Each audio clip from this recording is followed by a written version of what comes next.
Gimana kalau ternyata ada sebuah kerangka kerja kuno yang bisa bantu kita menghadapi ketakutan-ketakutan modern? Hari ini, kita akan coba bedah sebuah metode yang sangat kuat untuk mengatasi rasa takut dan sumbernya, wah, mungkin bakal bikin Anda kaget. Oke, kita mulai dari pertanyaan yang satu ini ya. Soalnya pada akhirnya, semua yang akan kita bahas hari ini itu muaranya cuma satu. Siapa atau apa yang sebenarnya megang setir dalam hidup kita? Satu hal yang harus kita luruskan dari awal, semua orang itu pasti ngerasain takut. Nggak peduli seberapa kuat atau berani seseorang kelihatannya, rasa takut itu adalah bagian yang wajar banget, manusiawi banget dari diri kita semua. Oke, jadi apa sih sebenarnya rasa takut itu? Nah, sebelum kita bisa menghadapinya, kita perlu kenalan dulu nih, gimana wujudnya dalam kehidupan kita sehari-hari, baik itu dalam skala besar maupun kecil. Nah, yang menarik, materi sumber kita membaginya jadi dua kategori. Ada yang namanya ketakutan besar, kayak kekhawatiran soal ekonomi, kesehatan, hal-hal yang bisa mengubah hidup. Tapi ada juga ketakutan kecil sehari-hari, kayak takut ditolak, takut gagal. Tapi jangan salah, kalau numpuk, efeknya bisa sama-sama bikin lumpuh juga loh. Nah, ini dia nih poin kuncinya. Merasakan takut itu normal. Yang jadi masalah adalah ketika rasa takut itu justru malah ngambil alih setir, ngedikte semua tindakan kita, dan akhirnya bikin kita nggak berani melangkah maju. Terus gimana sih cara kerjanya di dunia nyata? Yuk kita lihat sebuah studi kasus yang luar biasa banget. Sebuah kisah nyata berusia 2000 tahun tentang seorang wanita muda bernama Maria, yang hidupnya tiba-tiba diganggu oleh rasa takut. Konteks ceritanya penting banget nih. Maria ini bukan siapa-siapa loh. Dia cuma gadis biasa, dengan kehidupan biasa dan rencana yang juga biasa banget. Dia udah tunangan dan bentar lagi mau menikah.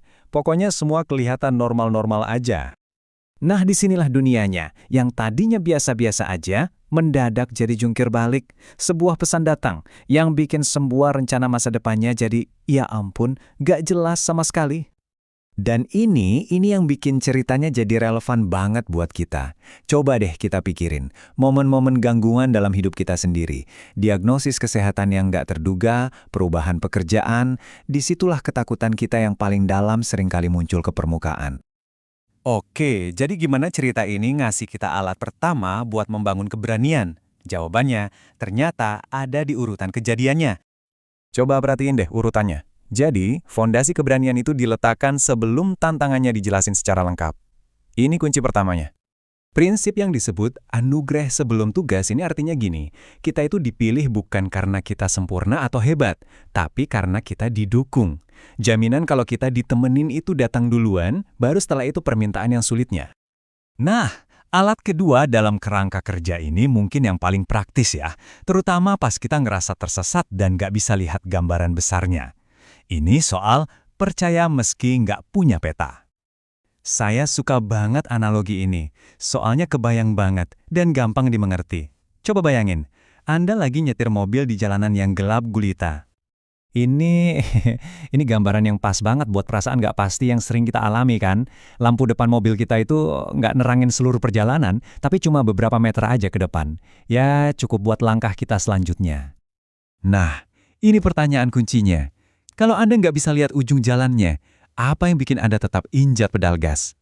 Ya, itu dia. Jadi keberanian itu bukan berarti kita punya peta lengkap dari awal sampai akhir.